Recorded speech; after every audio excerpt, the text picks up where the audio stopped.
হঠাৎ করে যখন দেহ থেকে রুহটা বের হয়ে যাবে, তোমাকে রাখা হবে কবরে। সেদিন বুঝবে এক ওয়াক্তে নামাজের কত দাম।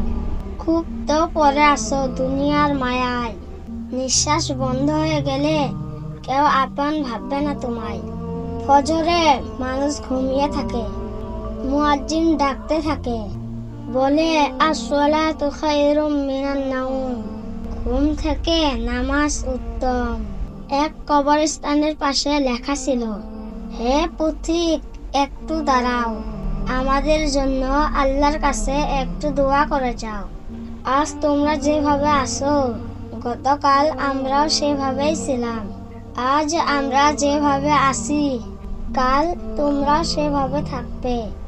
আল্লাহ তাআলা আমাদেরকে কবরের চিন্তা ফিকির বেশি বেশি